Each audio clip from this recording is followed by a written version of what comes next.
Él tenía ojos de lobo cuando me arrojó contra la pared. Aquel ya no era el hombre que yo conocía desde hacía 50 años. Aquel era un monstruo nacido de la avaricia. Buenos días, mis queridos. Aquí es doña Jacinta con mis 79 años a cuestas y una historia que necesito compartir con ustedes.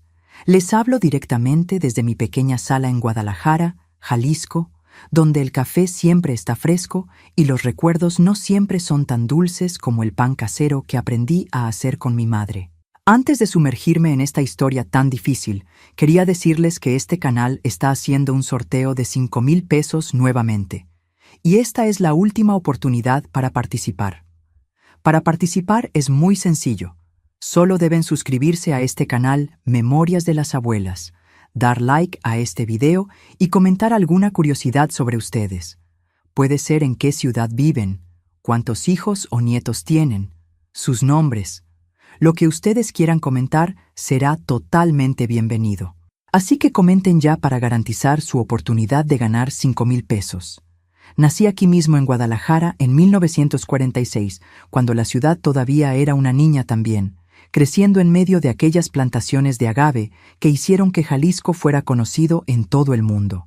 Mi padre, don Jerónimo, era empleado de una de las primeras tiendas de telas del centro, la Casa de las Telas, lugar donde aprendí a amar el olor de la tela nueva y el sonido de las tijeras cortando el tejido en línea recta perfecta. Nuestra casa quedaba en el barrio Santa Tere, una casita sencilla de adobe pintada de azul claro, con un patio donde mamá plantaba de todo un poco: maíz, cilantro e incluso fresas, que eran mi pasión desde niña. Éramos 5 hermanos, 3 niñas y 2 niños. Yo era la del medio. Dicen que el hijo del medio es el olvidado, pero en nuestro caso, mamá se aseguraba de que todos tuviéramos la misma atención, el mismo cariño. La infancia fue sencilla pero feliz. Estudié en la escuela estatal Benito Juárez. Iba a pie todos los días con mi lonchera de aluminio donde mamá colocaba una torta de jamón o un pedazo de pan de elote. Recuerdo el uniforme almidonado, la falda plisada azul marino que mamá lavaba y planchaba con tanto cuidado. No teníamos mucho, pero lo que teníamos era bien cuidado, era valorado. Terminé solo la secundaria, como se decía en la época. Quería haber estudiado más, soñaba con ser maestra, pero la vida tenía otros planes. A los 17 años comencé a trabajar en la misma tienda que mi padre, primero como dependienta, después en la parte de costura, ajustando ropa, haciendo dobladillos, colocando cierres. Mis manos siempre fueron habilidosas. Eso es un don que Dios me dio. Fue allí, en la Casa de las Telas, que conocí a Julián. Él tenía 22 años, cabello negro peinado con brillantina, y trabajaba en la parte administrativa de la tienda. Cuando entraba al salón para traer algún recado o verificar el inventario, todas las muchachas se agitaban. Era guapo, tenía una manera de hablar que impresionaba, usaba palabras que nosotras no conocíamos. Nuestro primer encuentro fue en la fiesta patronal de la catedral. Yo estaba con mis amigas, todas arregladas con vestidos coloridos, lazos en el cabello, animadas con el jarabe tapatío que iba a comenzar. Julián llegó con aquel traje gris que tenía, aún siendo una fiesta típica. Siempre fue vanidoso. Siempre quiso mostrar que era diferente de los otros muchachos. ¿La señorita me daría el honor de este baile?, preguntó, extendiendo su mano hacia mí, ignorando completamente a mis amigas que reían nerviosamente. Sentí mis mejillas arder de vergüenza y emoción. Era la primera vez que un muchacho me sacaba a bailar en una fiesta, y más aún uno como él. El noviazgo comenzó aquella noche y siguió el ritmo de aquellos tiempos. Recatado, vigilado, con horarios rígidos para volver a casa. Julián venía a buscarme los domingos para ir a misa, después a pasear por la plaza. A veces íbamos al cine Alameda, siempre acompañados de mi hermana menor, que mamá mandaba como nuestra chaperona. Él me trataba como a una princesa en aquella época. Traía flores pequeñas que recogía en el camino. Guardaba el último pedazo de chocolate para mí. Me escribía notitas que yo escondía dentro de mi Biblia. No veía las señales, claro. Cuando una es joven y está enamorada, no ve las banderas rojas que la vida va levantando en el camino. La primera bandera vino cuando discutimos sobre mi trabajo. Estábamos comprometidos hacía 3 meses, planeando la boda, cuando él dijo como quien no quiere la cosa: «Después de que nos casemos vas a dejar de trabajar, claro». No fue una pregunta, fue una afirmación. Me sorprendí porque me gustaba mi trabajo. Me sentía útil, me gustaba tener mi propio dinero, por poco que fuera. «Pero me gusta trabajar en la tienda», respondí confundida. El rostro de él cambió en un instante. No fue rabia, fue algo peor, decepción, como si yo hubiera fallado en alguna prueba importante. «Jacinta», dijo usando mi nombre completo, como hacía cuando estaba serio. «Mujer mía no necesita trabajar. ¿Qué clase de hombre van a pensar que soy si dejo a mi esposa sirviendo en las tiendas? Mi papel es mantener el hogar». Tragué saliva. Sentí un nudo en la garganta. Mi madre me había criado para ser obediente, para no crear problemas. Un buen marido es una bendición de Dios, siempre decía. Cuando encuentres uno, agárralo con uñas y dientes. «Perdón», murmuré bajando los ojos. «Tienes razón». La sonrisa volvió a su rostro inmediatamente.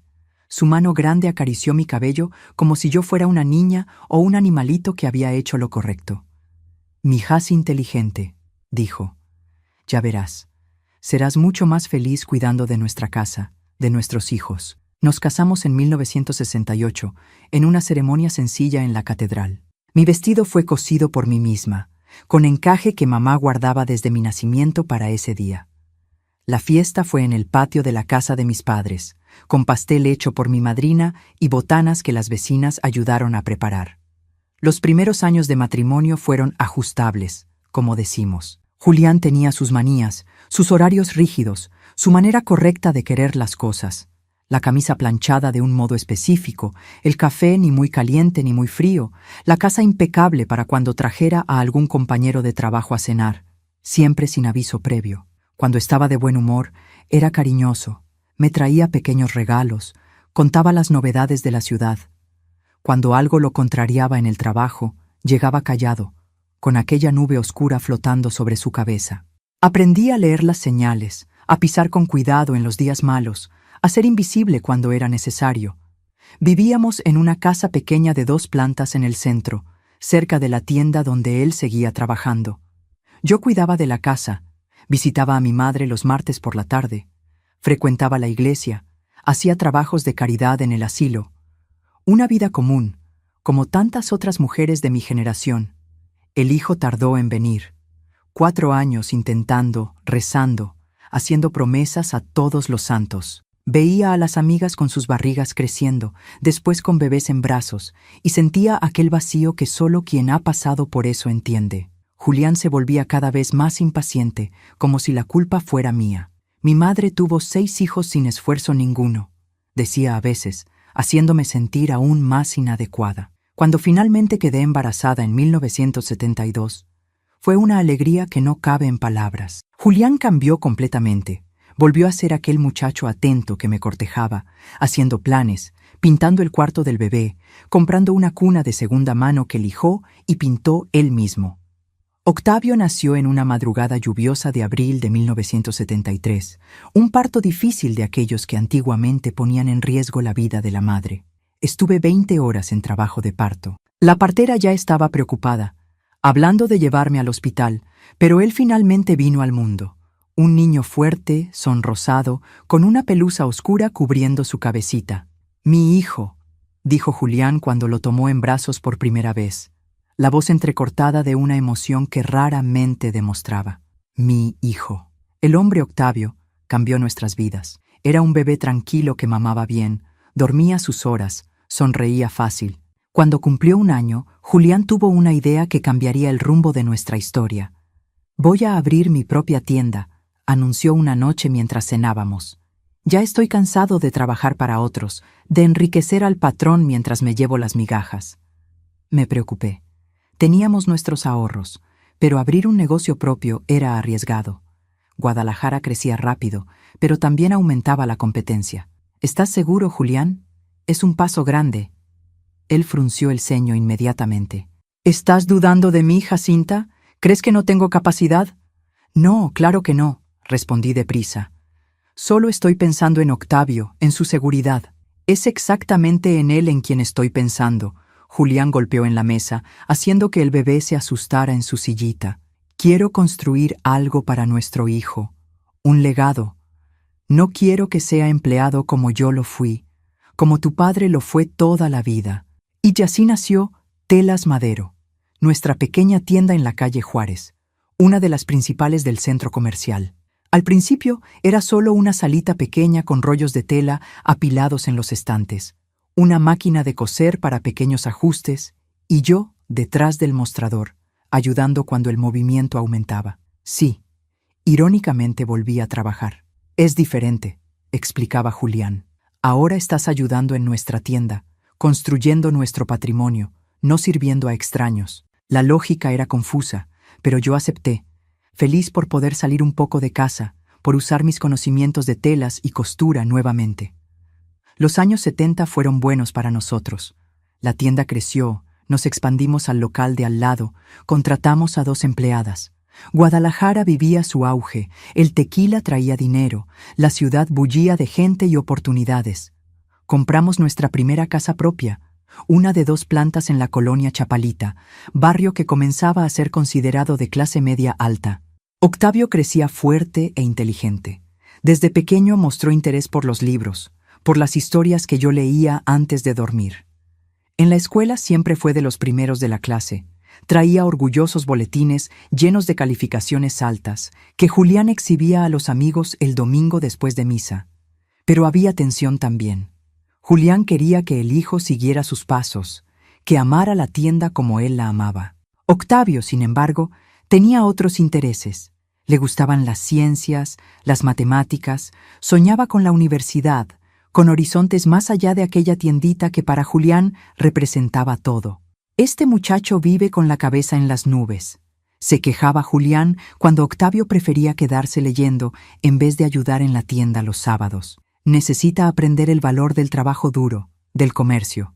Los libros no llenan el estómago de nadie.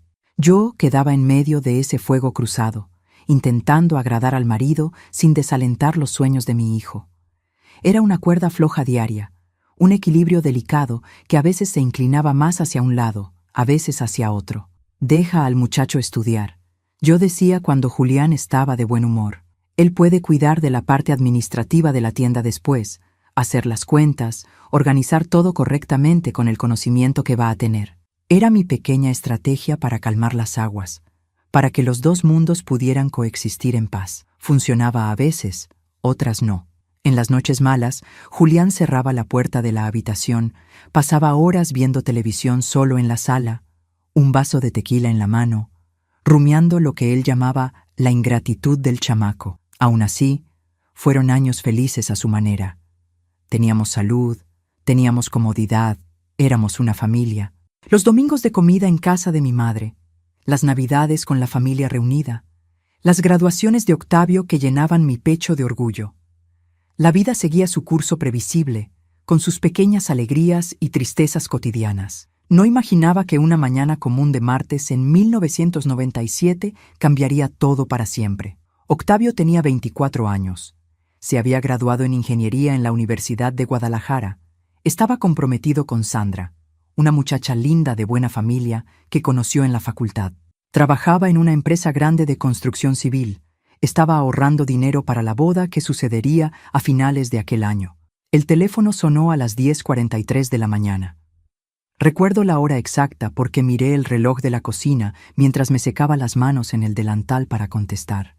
Era un número que no conocía. ¿Señora Jacinta Madero?, preguntó una voz femenina formal. ¿Esposa del señor Julián Madero? Sí, soy yo misma, respondí sintiendo aquel frío en el estómago que una siente cuando algo está mal. Aquí es del Hospital Civil. ¿Podría venir inmediatamente? Hubo un accidente con su hijo Octavio Madero. El mundo se detuvo en aquel instante. Literalmente se detuvo. El aire se volvió demasiado pesado para respirar, mis piernas demasiado débiles para sostener mi cuerpo. Me agarré al marco de la puerta para no caer. ¿Qué tipo de accidente? ¿Está bien? ¿Puedo hablar con él? El silencio del otro lado de la línea fue respuesta suficiente.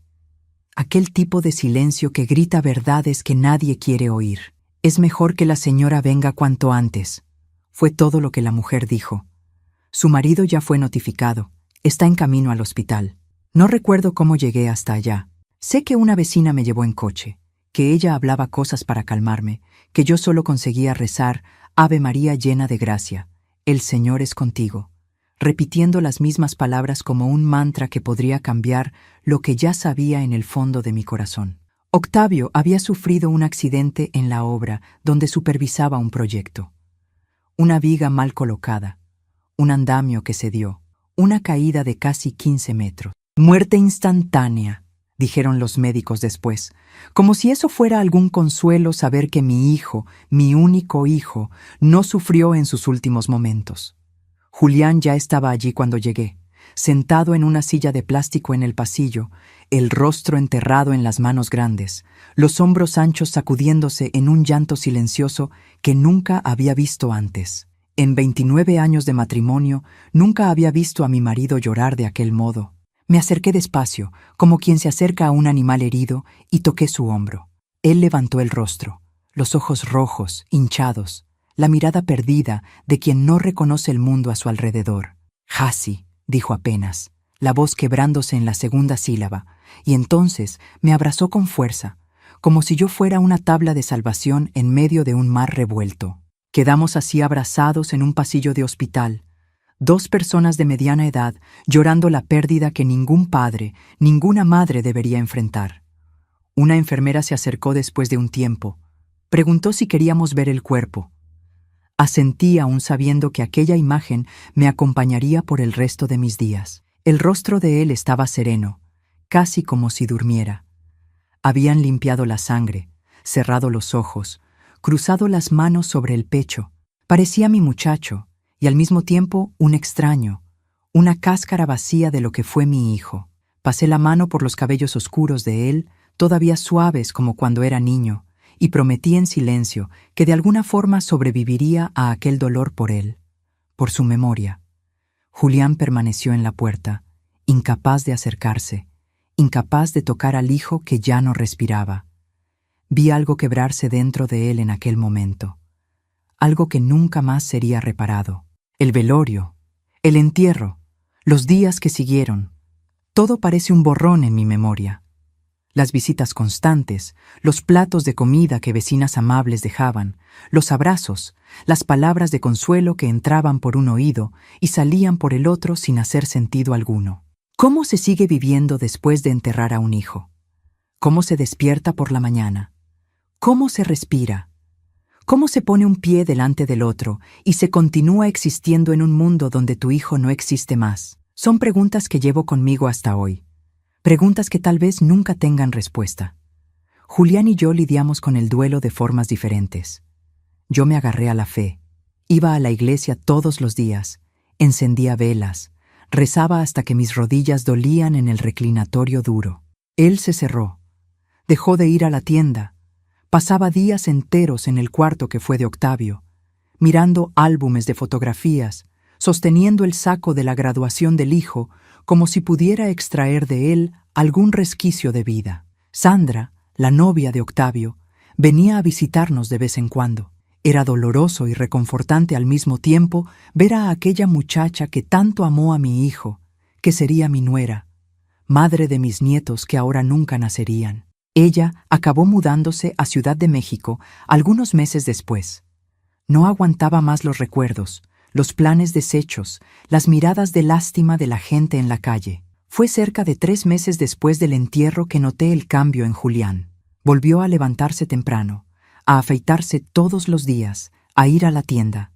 Parecía estar saliendo del pozo oscuro donde había caído. Me sentí aliviada al principio, pensando que estábamos encontrando una nueva normalidad, una forma de seguir adelante llevando nuestro dolor como una cicatriz permanente, pero ya no como una herida abierta. Estaba equivocada. No era la aceptación lo que motivaba a Julián, era otra cosa mucho más sombría, que solo descubrí aquella noche de agosto cuando volvió de la tienda más tarde de lo normal, oliendo a tequila y con un brillo extraño en los ojos. «Necesitamos hablar, Jacinta», dijo sentándose a la mesa de la cocina mientras yo terminaba de lavar los platos de la cena que él apenas había tocado. «Sobre el futuro de la tienda». Me sequé las manos en el delantal, confundida. ¿Qué tiene la tienda, Julián? Es todo lo que tenemos, respondió él, la voz baja, intensa. Todo lo que construimos en la vida era para ser de Octavio un día. Era para quedarse en la familia. Asentí, sintiendo las lágrimas volver a mis ojos al oír el nombre de mi hijo. Lo sé, pero ahora no tenemos a nadie a quien dejar, completó él, golpeando con el puño en la mesa. Nadie para continuar el nombre Madero, nadie para heredar lo que construí con tanto sacrificio. Podemos vender más tarde, cuando estemos más viejos, sugerí sin entender a dónde quería llegar. O donar a alguna institución de caridad en nombre de Octavio. Él se rió, un sonido amargo, sin humor. ¿Vender? ¿Donar? Te has vuelto loca, mujer. Esa tienda es mi vida, es mi sangre, mi sudor. No va a ir a manos de extraños. Me senté a la mesa frente a él, cada vez más preocupada con el rumbo de aquella conversación. ¿Qué sugieres entonces, Julián? Él me miró de un modo que nunca me había mirado antes, una mirada calculadora, fría, que me hizo estremecer. Necesitamos otro hijo, declaró simplemente, como si anunciara que necesitábamos comprar pan o cambiar un foco quemado. Parpadeé varias veces, segura de que había oído mal. ¿Cómo dices? Me has oído. Necesitamos otro hijo, un niño de preferencia, alguien a quien dejar la tienda para continuar el nombre de la familia. Sentí una ola de náuseas invadirme. Julián tenía 55 años en esa época, yo 51, mucho más allá de la edad de tener hijos, incluso si no consideráramos el duelo reciente, la pérdida devastadora que aún no habíamos procesado. Julián, eso es una locura. Hablé bajo, como si intentara calmar a un niño en medio de un acceso de rabia. No podemos reemplazar a Octavio y yo no puedo tener más hijos, tú lo sabes. Tuve una histerectomía a los 40 años, después de problemas serios con miomas. Julián sabía esto. Estuvo a mi lado en el hospital. Cuidó de mí durante la recuperación. Existen otras formas, dijo él, los ojos fijos en los míos. Podemos adoptar ¿O qué, Julián? Pregunté, un frío recorriendo mi espina dorsal. O encontrar una mujer más joven que pueda generar un hijo para nosotros. Para mí, fue como recibir una bofetada en el rostro. Me quedé sin habla, sin aire, sin suelo. ¿Me estás diciendo que quieres buscar otra mujer? ¿Que quieres dejarme después de todo lo que pasamos juntos, después de perder a nuestro hijo? Él sacudió la cabeza impaciente. No seas dramática, Jassy. No estoy hablando de dejarte. Estoy hablando de encontrar una solución para nuestro problema. La muchacha ni siquiera necesitaría saber quién soy. Podría ser por inseminación. Me levanté de golpe, las piernas débiles de shock e indignación. Has bebido demasiado, Julián. Estás diciendo cosas sin sentido. Ve a dormir, mañana hablamos. Me di la vuelta y comencé a caminar fuera de la cocina, pero sentí su mano agarrar mi brazo con fuerza, haciéndome volver. No he terminado de hablar, Jacinta, dijo él, los dedos apretando mi piel con tanta fuerza que dejarían marcas. Y fue allí, en aquella noche caliente de agosto, que comenzó la pesadilla que cambiaría para siempre mi vida. Una pesadilla mucho peor de lo que podría imaginar, incluso en mis momentos más sombríos de dolor por el hijo que partió. Mis queridos que me han acompañado hasta aquí, el corazón de una madre que perdió un hijo nunca se cura completamente. Es como perder un pedazo del alma que nunca más vuelve. Pero lo que sucedió después de aquella noche... eso fue el comienzo de un infierno que no le desearía ni a mi peor enemigo. Y sobre eso contaré en la próxima parte de esta historia, si Dios me da fuerzas para seguir recordando estos momentos tan dolorosos. Nunca imaginé que el dolor pudiera tener olor, pero tiene. Huele a tierra mojada, a flores marchitándose y a madera de ataúd nuevo. Es un olor que se pega a la ropa, al cabello, a las fosas nasales, un olor que llevo conmigo desde hace más de 20 años. Aquella mañana, mientras los enfermeros arreglaban el cuerpo de mi Octavio para el velorio, me quedé sentada en una sala de espera del hospital, las manos temblando tanto que apenas conseguía sostener el rosario que mi comadre Odette había colocado entre mis dedos. Reza, Jassy, es lo que queda ahora, dijo ella, y yo intenté, juro que intenté, pero las palabras no venían. Era como si Dios se hubiera quedado sordo de repente, o yo hubiera perdido la voz del alma. El velorio fue en la capilla del cementerio Mezquitán, aquella que queda justo en la entrada. Parecía que la ciudad entera pasó por allí.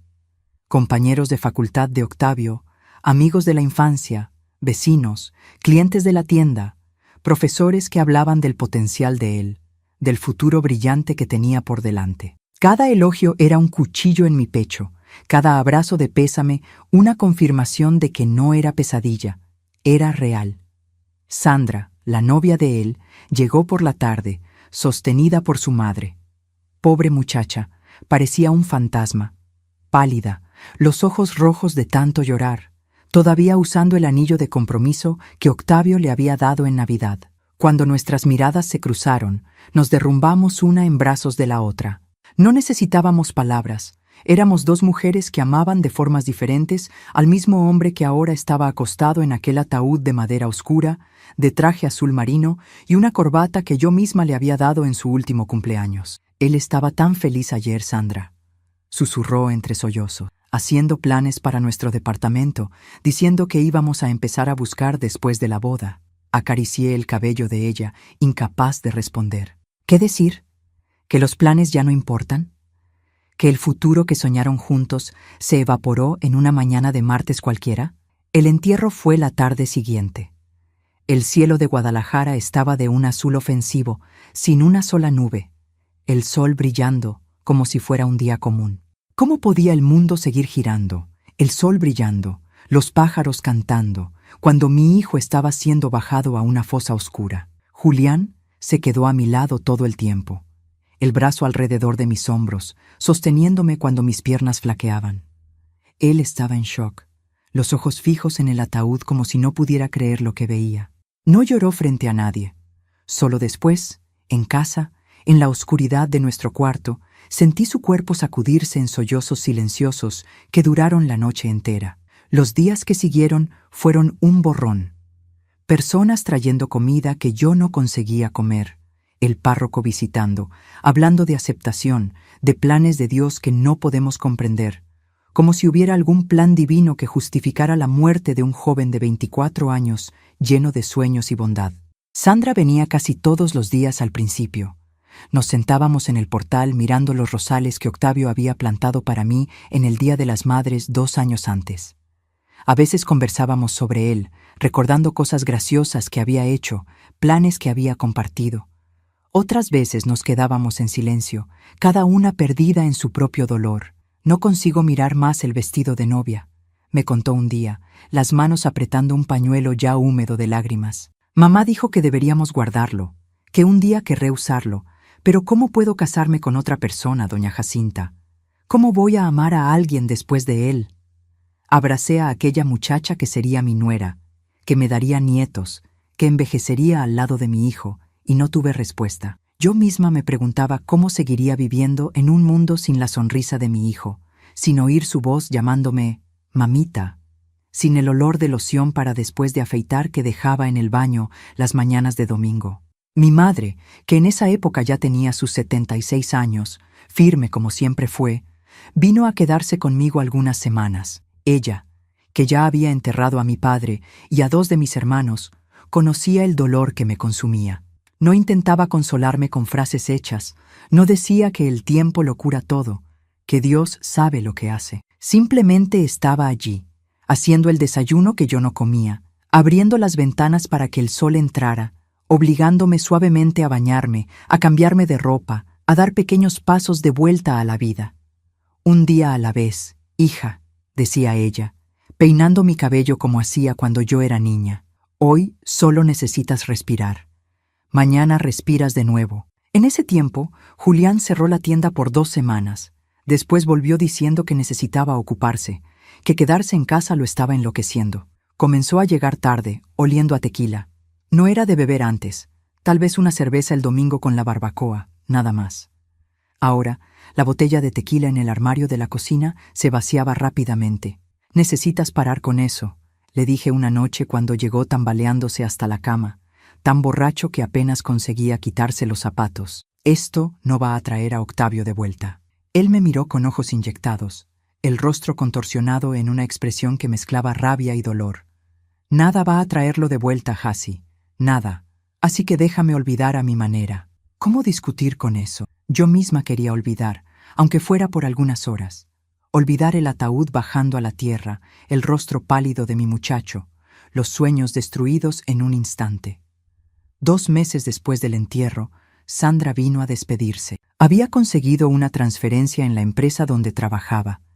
Iba a la sucursal de Ciudad de México. «No puedo quedarme más aquí, doña Jacinta», explicó ella, los ojos bajos como si sintiera vergüenza. «Todo me recuerda a él. La universidad, la plaza donde íbamos, hasta la parada de camión donde él me esperaba. Es como si cada esquina de Guadalajara guardara un recuerdo que ahora duele demasiado». La entendí perfectamente. Parte de mí envidiaba la posibilidad que ella tenía de recomenzar en otro lugar, lejos de los recuerdos. Yo no tenía esa opción. Mi vida, mi casa, mi marido, todo estaba allí, entrelazado con las memorias de mi hijo. En el 3er mes, Julián comenzó a hablar de la tienda obsesivamente. Era como si aquel pequeño comercio de telas se hubiera convertido en el único hilo que lo ligaba a la cordura. «Trabajé 30 años construyendo esto», repetía a veces en medio de la cena, sin que el asunto hubiera surgido. «30 años, Jassi. ¿Para quién va a quedar ahora? ¿Para quién?» «Podemos pensar en eso más tarde», yo respondía, intentando calmarlo. «Todavía tenemos tiempo.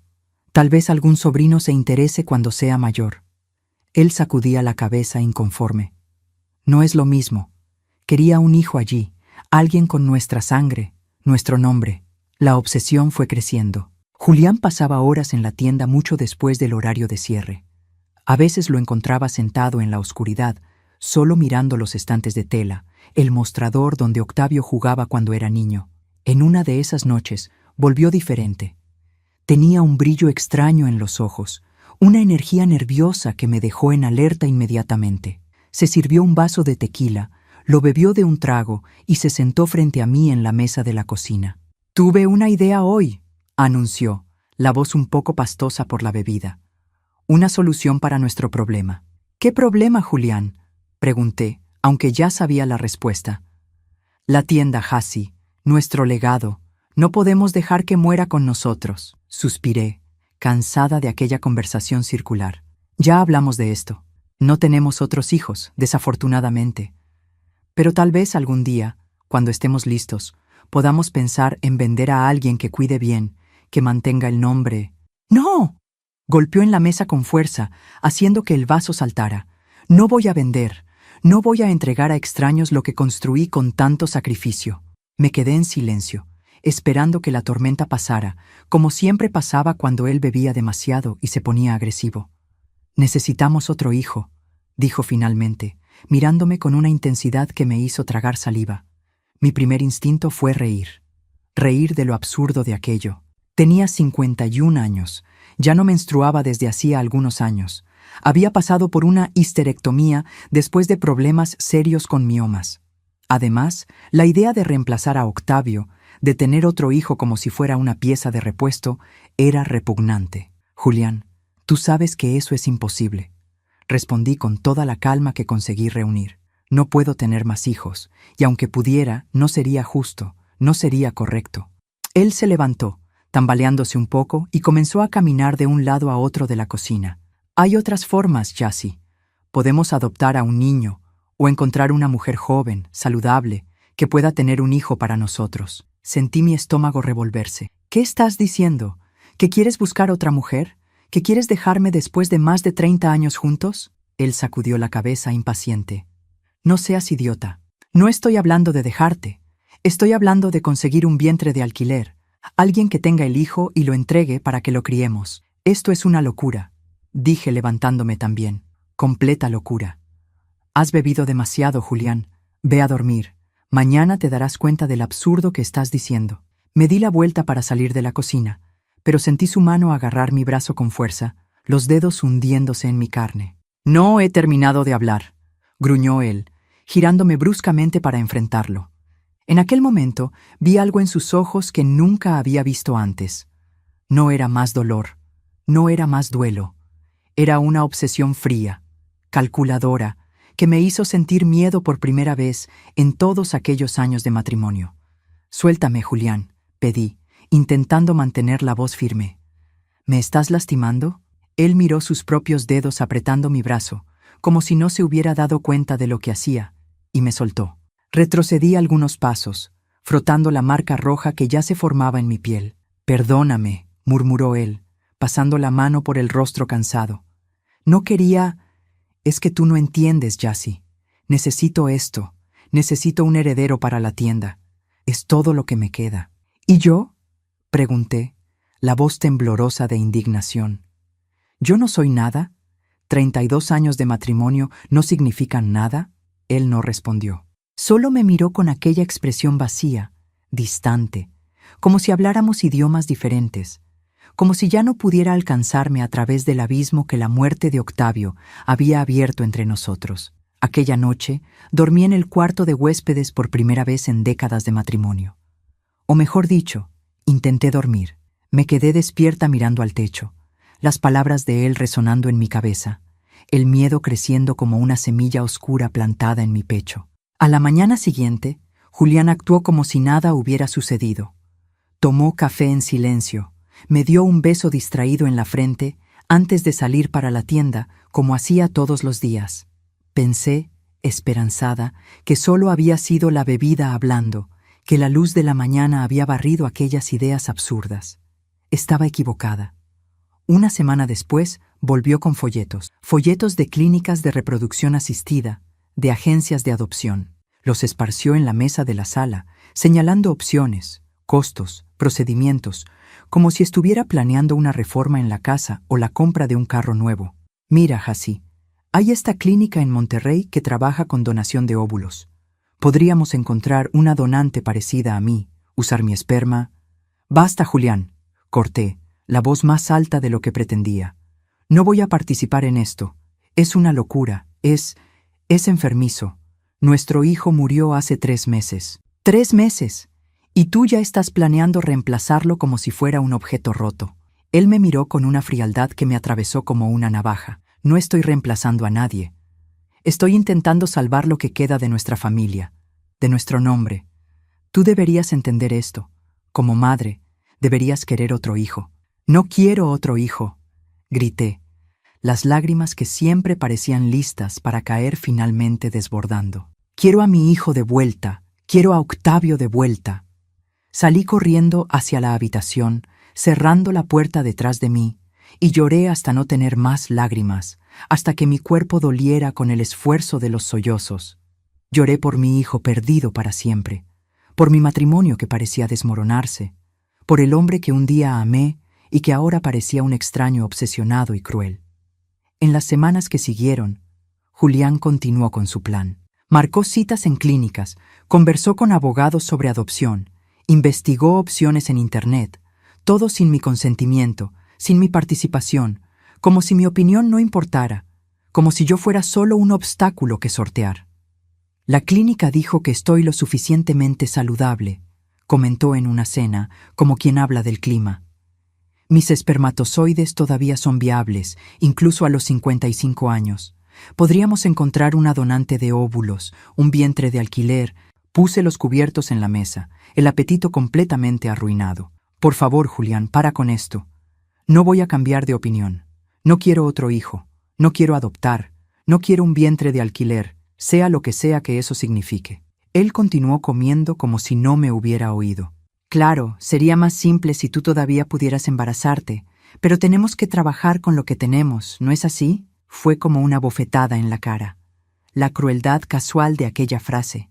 La forma como mencionaba mi incapacidad de tener más hijos, como si fuera una falla mía, una decepción que yo le había impuesto. «No puedo creer que esté oyendo esto», murmuré, levantándome de la mesa. «No reconozco más a ti, Julián. El hombre con quien me casé jamás diría algo así». Él soltó el tenedor, el rostro súbitamente rojo de rabia. «Y yo no te reconozco a ti, Jacinta. La mujer con quien me casé haría cualquier cosa por la familia. Cualquier cosa, incluso darme otro hijo». «Yo te di un hijo», grité, el dolor explotando en palabras que ya no podía contener. «Te di a Octavio, y tú nunca fuiste lo suficientemente agradecido. Siempre queriendo más, siempre exigiendo más. Él nunca fue lo suficientemente bueno para ti mientras estaba vivo, y ahora que se ha ido, quieres reemplazarlo como si fuera una mercancía. En ese momento, Julián se levantó tan rápido que la silla cayó hacia atrás. Su rostro estaba contorsionado en una máscara de furia que nunca había visto antes. Por un segundo pensé que iba a golpearme. Retrocedí instintivamente, protegiendo mi rostro con las manos. Pero él solo se quedó allí, respirando pesadamente, los puños cerrados a los lados del cuerpo, como si luchara contra un impulso violento. «Vas a cambiar de opinión», dijo finalmente, voz baja, controlada, más aterradora que cualquier grito. «De un modo u otro, vas a cambiar de opinión». Y salió, cerrando la puerta con tanta fuerza que los vasos en la mesa tintinearon. Me quedé parada en el comedor, temblando de pies a cabeza, una sensación helada de pavor bajando por mi espina dorsal. Aquellas últimas palabras sonaron como una amenaza, una promesa siniestra que me hizo cuestionar si realmente conocía al hombre con quien había compartido mi vida por más de 3 décadas. Esa noche cerré con llave la puerta del cuarto de huéspedes donde había estado durmiendo. Por primera vez sentí miedo físico de mi propio marido, un miedo primitivo, instintivo, que me mantuvo despierta hasta el amanecer, escuchando cada crujido de la casa, cada paso en el pasillo. El día siguiente amaneció con una calma falsa. Julián salió temprano para la tienda, sin tomar café, sin despedirse. Pasé el día caminando por la casa como un fantasma, incapaz de concentrarme en cualquier tarea, las palabras de él resonando en mi cabeza. De un modo u otro, vas a cambiar de opinión. ¿Qué quiso decir con aquello? ¿Qué estaba planeando? Llamé a mi hermana menor, la única que todavía estaba viva, viviendo en Monterrey. Le conté todo: la muerte de Octavio, la obsesión creciente de Julián, las amenazas veladas. «Vente para acá, Hassi», sugirió ella, la preocupación evidente en su voz. «Quédate un tiempo aquí conmigo hasta que las cosas se calmen. Él parece fuera de sí».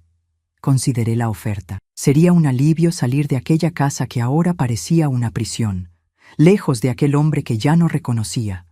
Pero algo me lo impedía, tal vez un sentido equivocado de deber, de lealtad a un matrimonio de tantas décadas, o tal vez solo el cansancio profundo que el dolor había instalado en mis huesos, haciendo que la idea de cualquier movimiento, cualquier cambio, fuera demasiado agotadora para contemplar. «Voy a estar bien», respondí, sin creer en mis propias palabras. «Él solo está sufriendo. Va a pasar». Mi hermana no insistió, pero me hizo prometer que llamaría todos los días, que mantendría contacto constante. «Cualquier cosa extraña, me llamas, no importa la hora». Cuando Julián volvió aquella noche, estaba más calmado, casi normal. Preguntó sobre mi día, comentó sobre el clima, como si la explosión de la noche anterior nunca hubiera sucedido. No mencionó hijos, adopción, clínicas. Sentí un alivio cauteloso, esperanzada de que tal vez, solo tal vez, hubiera desistido de aquella idea absurda. Los días fueron pasando, transformándose en semanas. La vida parecía retomar un ritmo casi normal. Julián iba a la tienda, yo cuidaba de la casa, visitaba a mi amiga Odette los miércoles, iba a misa los domingos. Hablábamos poco sobre Octavio, su nombre una herida que todavía sangraba demasiado para ser tocada constantemente. Lo único fuera de lo común era que Julián comenzó a traerme regalos.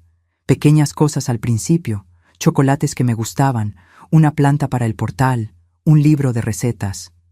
Después cosas mayores, un juego de ollas nuevas, un vestido que vio en una vitrina, un perfume importado, regalos que antes me habrían agradado, pero que ahora recibían un agradecimiento mecánico, desconfiado. Un día llegó con una caja de joyería. Dentro, un par de aretes de perlas con pequeños diamantes alrededor. «Son preciosos», dije, genuinamente sorprendida. «¿Pero cuál es la ocasión?» Él sonrió, una sonrisa que no alcanzaba los ojos. «¿Necesito ocasión para agradar a mi esposa?» Algo en el tono de él, en la forma como dijo mi esposa, me dejó inquieta. Había una posesividad allí, una intención que no conseguía descifrar completamente. Por la noche, cuando se acostó a mi lado, yo había vuelto al cuarto principal después de semanas en el cuarto de huéspedes. Noté que había bebido. No mucho. Apenas lo suficiente para soltar la lengua, para bajar la guardia. «Estás tan bonita hoy, Hassie», murmuró, pasando la mano por mi rostro, de una forma que no hacía desde hacía mucho tiempo. Tan joven todavía. «Tengo 51 años, Julián», respondí, incómoda con la dirección de aquella conversación. «Estoy lejos de ser joven, pero todavía eres una mujer atractiva», insistió él, la mano ahora bajando por mi cuello, mi hombro. «Una mujer deseable». Fue cuando entendí los regalos, los elogios, la súbita demostración de afecto. No eran gestos de un marido arrepentido por las palabras duras. Eran parte de un plan, su plan para hacerme cambiar de opinión.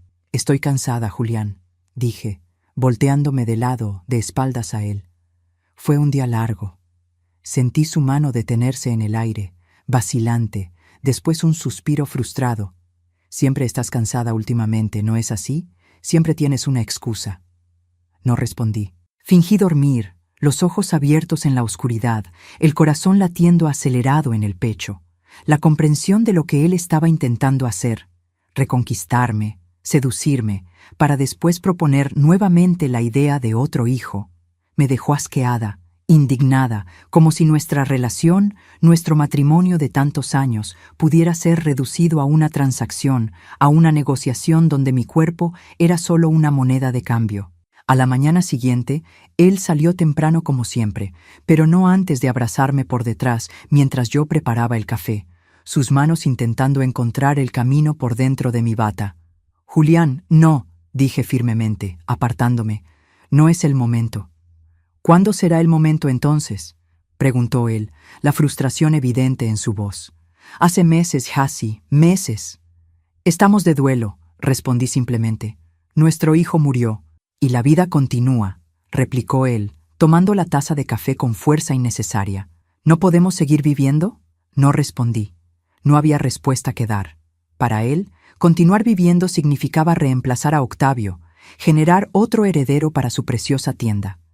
Para mí, significaba apenas respirar día tras día, llevando el dolor como una compañera constante, aprendiendo a convivir con el vacío que nunca sería llenado. Al final de aquella semana, Julián llegó a casa más tarde de lo normal. Estaba agitado, los ojos brillando con una energía febril que inmediatamente me puso en alerta. «Tengo una sorpresa», anunció, sentándose a mi lado en el sofá donde yo veía el noticiero de la noche. «Reservé un fin de semana para nosotros dos en un hotel en Cancún para celebrar nuestro aniversario de matrimonio». Nuestro aniversario era solo dentro de 2 meses, pero no mencioné eso. Solo lo miré, intentando descifrar qué había detrás de aquellos ojos que un día conocí tan bien. «No sé si estoy lista para un viaje, Julián», respondí cautelosamente. «Todavía me siento frágil. Es precisamente por eso que necesitamos ir», insistió él, tomando mis manos entre las suyas, «para reconectarnos, Hassie, para recordar quiénes éramos antes de todo esto. Solo nosotros dos, como al principio». Había una súplica genuina en su voz que casi me convenció, casi me hizo creer que era realmente sobre nosotros, sobre sanar nuestro matrimonio fracturado por la tragedia. Pero entonces sus ojos se desviaron, solo por un segundo, y vi allí algo calculador, algo premeditado, que destruyó cualquier esperanza de que sus intenciones fueran puras. «Voy a pensarlo», respondí, retirando mis manos de las de él. «No prometo nada». Él asintió, aparentemente satisfecho porque yo no había rechazado de inmediato. Se levantó, anunciando que iba a tomar un baño. Subió las escaleras silbando bajito, un sonido tan incongruente con el duelo que supuestamente llevábamos que me dejó con escalofríos. Tan pronto como él salió, tomé el teléfono y llamé a mi hermana. Le conté sobre los regalos, las insinuaciones, la invitación para el viaje. «No vayas», dijo ella inmediatamente, la voz cargada de preocupación. «No me gusta nada esto, Jassie. Él está tramando algo». «Que también lo creo», concordé, hablando bajo para que Julián no pudiera oírme desde el piso de arriba. «Creo que todavía está obsesionado con la idea de otro hijo, pero eso es una locura. Tengo 51 años, no puedo quedar embarazada, él lo sabe.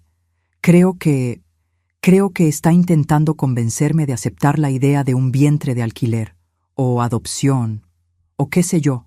Mi hermana se quedó en silencio por un momento. Cuando habló nuevamente, su voz estaba seria, medida. Jassy, escúchame. Necesitas salir de ahí. Vente a Monterrey. Quédate conmigo un tiempo. Ese hombre no está en su juicio perfecto. Una vez más consideré la oferta. Una vez más algo me impidió aceptar. Una mezcla de miedo a lo desconocido, de culpa por abandonar un matrimonio de tantos años y tal vez más aterrador, una curiosidad mórbida sobre hasta dónde Julián iría con esa obsesión. Voy a estar bien. Repetí las mismas palabras vacías de antes. Solo necesito ser firme, dejar claro que no voy a ceder. Oh, si cambias de idea, a cualquier hora me llamas. Voy a buscarte personalmente. Agradecí y colgué, el corazón pesado con presentimientos sombríos que no conseguía nombrar completamente. Algo estaba por suceder, algo que cambiaría el curso de mi vida para siempre. Podía sentirlo en el aire, en la forma como la casa parecía susurrar avisos que no conseguía entender completamente. Aquella noche, acostada al lado de Julián, fingí dormir nuevamente mientras él roncaba suavemente. Miré al techo oscuro, las sombras bailando en las paredes, y me pregunté cómo habíamos llegado hasta allí. Cómo el amor joven que sentimos un día, las promesas intercambiadas en el altar, la vida construida lado a lado por más de 30 años, se habían transformado en esta pesadilla de manipulación y miedo. Y más importante, me pregunté cómo escaparía si las cosas empeoraran. ¿A dónde iría? ¿Qué haría? ¿Cómo reconstruiría mi vida a los 51 años, viuda de hijo, con un marido que ya no reconocía? Preguntas que quedarían sin respuesta aquella noche, pero que el destino se encargaría de responder de la forma más cruel posible en los días que estaban por venir. Quien ve estas manos arrugadas hoy no imagina la fuerza que ya tuvieron que tener. Manos que acunaron a un hijo, que cosieron sueños en retazos de tela y que un día necesitaron luchar por la propia supervivencia. Todo comenzó a cambiar aquel jueves, casi 5 meses después de que enterramos a Octavio. Desperté con Julián observándome. No era una mirada de cariño, era algo calculador, como un jugador de ajedrez planeando el próximo movimiento. Fingí no darme cuenta. Me levanté y fui a la cocina como hacía todas las mañanas. Preparé el café fuerte que a él le gustaba, las tostadas con mantequilla, las puse en la mesa como había hecho durante los últimos 32 años. La rutina, en aquellos días, era lo único que me mantenía funcionando. Decidí que vamos a Cancún el próximo fin de semana, anunció él mientras untaba mantequilla en la tostada. No era una invitación, era una orden. Ya pagué el hotel, no hay reembolso. Sentí mi estómago hundirse. Había conseguido postergar aquel viaje por 2 semanas, siempre con una excusa diferente. Dolor de cabeza, compromiso con Odette, una novena en la iglesia. Pero parecía que las excusas se habían acabado. Julián, no sé si estoy lista para un viaje de placer, intenté explicar, las manos apretando la taza de café con fuerza innecesaria. Todavía no me siento bien. Es precisamente por eso que necesitamos ir, insistió él, la voz demasiado suave, demasiado falsa, para cambiar de aires, para reconectarnos. Aquella palabra, reconectarnos, me causó un escalofrío en la espina dorsal. Sabía exactamente lo que él quería decir con aquello. No era sobre sanación, no era sobre nuestro matrimonio, era sobre aquella obsesión enfermiza por un nuevo heredero que continuaba creciendo como un tumor dentro de él. Julián, por favor, intenté una última vez. Vamos a esperar un poco más. Tal vez en nuestro aniversario de bodas, dentro de 2 meses. ¡No! Golpeó en la mesa con tanta fuerza que la taza de café saltó, derramando el líquido oscuro en el mantel blanco. Basta de esperar, Jacinta. Estamos en este limbo desde hace meses. Quiero a mi esposa de vuelta. Quiero mi vida de vuelta. Me quedé en silencio, impactada por la explosión repentina. Los ojos de él, inyectados, fijos en los míos, tenían algo que iba más allá de la rabia. Era una desesperación febril, una necesidad que rayaba en la locura. Está bien, cedí finalmente, más por miedo que por voluntad. Vamos este fin de semana. La sonrisa que se extendió por el rostro de él fue perturbadora. No era alegría genuina, era satisfacción por haber vencido, por haber conseguido doblegar mi resistencia. Va a ser bueno para nosotros, ya verás, dijo, levantándose y dando un beso en la parte superior de mi cabeza, como si yo fuera una niña que finalmente se había portado bien. Tan pronto como él salió para la tienda, llamé a mi hermana. Mis manos temblaban tanto que apenas conseguía sostener el teléfono. Él está insistiendo en ese viaje, Lucía, expliqué, la voz casi fallando.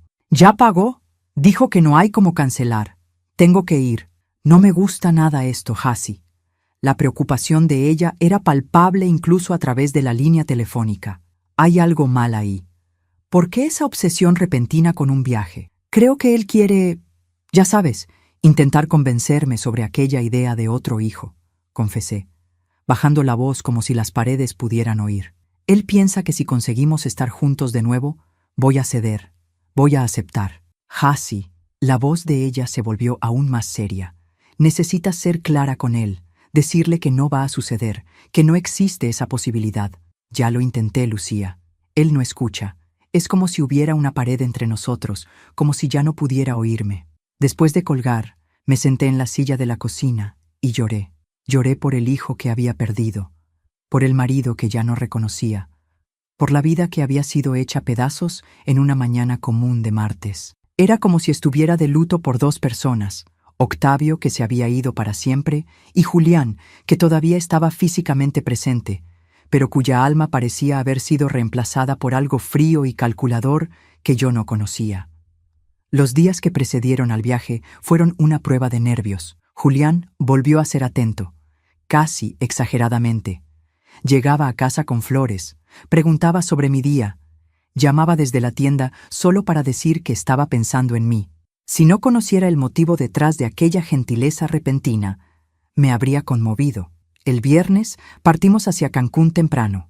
El viaje en carro fue silencioso, con Julián concentrado en la carretera y yo mirando por la ventana, viendo el paisaje cambiar. Los campos de agave de Jalisco dando lugar a selvas más densas, el cielo vasto extendiéndose sobre nosotros como una amenaza silenciosa. El hotel era bonito, tenía que admitirlo, pequeño, acogedor, con habitaciones que daban a un jardín bien cuidado. La nuestra quedaba al final de un pasillo de piedra, alejada de las otras, para tener más privacidad, explicó Julián con una sonrisa que pretendía ser encantadora, pero que solo me dejó más aprensiva. Pasé la tarde evitando quedarme a solas con él. Sugerí conocer la ciudad, visitar la zona arqueológica al día siguiente, cualquier cosa que nos mantuviera en espacios públicos, lejos de la intimidad forzada que él tanto deseaba. Cenamos en un restaurante cerca del hotel. Julián pidió vino, insistió en que yo bebiera también, para relajarte, dijo, llenando mi copa por tercera vez. Tomé apenas pequeños sorbos, fingiendo apreciar más de lo que realmente bebía. Algo me decía que debía mantener la cabeza clara, los sentidos alerta. Cuando volvimos a la habitación, él fue a tomar una ducha. Oí la regadera encendida y aproveché para llamar a Lucía, solo para avisar que habíamos llegado bien. Pero el celular de Julián, que él había dejado cargando en la mesita, sonó. Por reflejo, miré la pantalla. Doctor Marcos, Clínica Fertilidad, parpadeaba en la pantalla. Mi sangre se heló. ¿Fertilidad? ¿Qué historia era esa? Sabía que él había investigado sobre clínicas, pero no imaginaba que había ido tan lejos, al punto de consultar médicos, marcar citas. Cuando él salió del baño envuelto en una toalla, intenté actuar normalmente, pero él debe haber notado algo en mi rostro, en la forma como yo evitaba mirarlo directamente. ¿Qué pasa, Jassi?, preguntó, acercándose a la cama donde yo estaba sentada fingiendo leer una revista del hotel. Nada, respondí, demasiado rápido. Solo estoy cansada del viaje. Él miró al celular en la mesita, después a mí. Percibí el momento exacto en que entendió lo que había sucedido. ¿Lo viste, no? No era una pregunta. ¿Viste la llamada? No respondí. No había qué decir. Él se sentó en el borde de la cama, la toalla todavía envuelta en la cintura, gotas de agua escurriendo del cabello canoso hacia los hombros. Iba a contártelo cuando volviéramos, dijo, la voz demasiado calmada para mi gusto. Encontré una clínica que trabaja con donación de óvulos y vientre de alquiler. El doctor dijo que mis espermatozoides todavía son viables a pesar de la edad. Podemos tener un hijo, Jassi, un niño de preferencia, para continuar nuestro nombre, para heredar la tienda. La forma como él hablaba, tan casual, tan desconectada de la realidad, me dejó con náuseas, como si no estuviéramos hablando de una vida, de un ser humano, sino de un objeto, una póliza de seguro para su precioso comercio. No voy a hacer eso, Julián, dije, cada palabra medida, clara. No voy a participar en ese plan loco. No voy a ayudarte a encargar un hijo como si fuera una mercancía. Él se quedó en silencio por algunos segundos, solo mirándome. Cuando habló nuevamente, su voz tenía un tono diferente, más bajo, más frío. No necesito tu permiso, Jacinta, dijo, levantándose y yendo hacia la maleta para tomar una ropa. Ya está todo encaminado. La donante de óvulos ya fue seleccionada. La mujer que va a llevar al bebé también. Solo necesito hacer mi parte ahora. Quedé tan impactada que por un momento no conseguí responder. Él había planeado todo eso a mis espaldas. Había tomado todas esas decisiones sin siquiera consultarme. ¿Te has vuelto loco?, dije finalmente, la voz temblando de indignación. Completamente loco. No puedes hacer eso, Julián. No puedes traer un niño al mundo así, con esa obsesión enfermiza. Él se puso una camiseta y un short, movimientos mecánicos, como si estuviéramos teniendo una conversación perfectamente normal. Es apenas un arreglo comercial, Jassy, explicó, como si hablara con una niña particularmente lenta. La mujer necesita dinero. Nosotros necesitamos un hijo. Todo el mundo sale ganando. ¿Nosotros? ¿Nosotros necesitamos un hijo?, repetí, la voz subiendo de volumen. No me metas en esa locura, Julián. Yo no quiero otro hijo. No quiero criar a un bebé a los 51 años. Y principalmente, no quiero participar en ese esquema inmoral que armaste. Él se volvió hacia mí entonces, y había algo en sus ojos que nunca había visto antes. Algo frío, calculador, casi inhumano. «Vas a participar, sí, Jassy», dijo, la voz baja y controlada. «Vas a criar a este niño como tu hijo. Vas a amarlo. Vas a apoyar esta decisión. ¿Sabes por qué?» Me quedé en silencio, el corazón latiendo tan fuerte que creí que él podría oírlo. «Porque si no lo haces, te voy a dejar sin nada», continuó él, acercándose a la cama nuevamente. «La casa está a mi nombre, la tienda está a mi nombre, el carro, las cuentas bancarias, todo. ¿Qué serías tú sin mí, sin mi dinero? Una vieja de 51 años sin profesión, sin casa propia, sin nada». Las palabras de él me golpearon como golpes físicos, porque en el fondo sabía que eran verdad. Nunca tuve nada a mi nombre.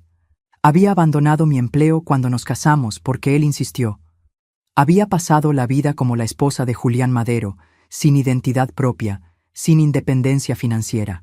«No harías eso», murmuré, más para convencerme que realmente creyéndolo. No después de 32 años juntos. Él sonrió, una sonrisa sin humor, sin calor. Intenta contradecirme y descúbrelo. En aquel momento, una claridad terrible me invadió. El hombre frente a mí ya no era el Julián que conocí, que amé. Era un extraño, un monstruo creado por la obsesión, por la avaricia, por la desesperación de preservar su legado a cualquier costo. «Quiero irme», dije, levantándome y comenzando a guardar mis cosas en la maleta que apenas había deshecho. «Ahora, quiero volver a Guadalajara». Él no se movió para impedírmelo. Solo continuó observándome con aquellos ojos fríos, calculadores. «Adelante», dijo, sentándose en el sillón de la habitación. «El carro está con las llaves en el contacto, pero recuerda lo que te dije, Jassy. Piensa bien antes de hacer cualquier tontería». Tomé mi maleta, mi bolso, y salí de la habitación sin mirar atrás. Atravesé el jardín del hotel casi corriendo, ignorando la mirada curiosa del recepcionista.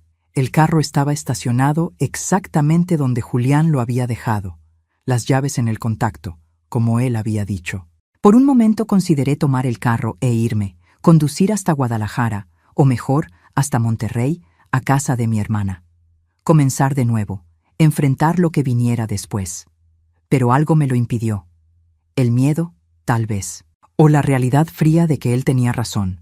Yo no tenía nada, ninguna seguridad, ninguna forma de mantenerme, y a los 51 años, después de una vida como ama de casa, ¿cuáles serían mis oportunidades?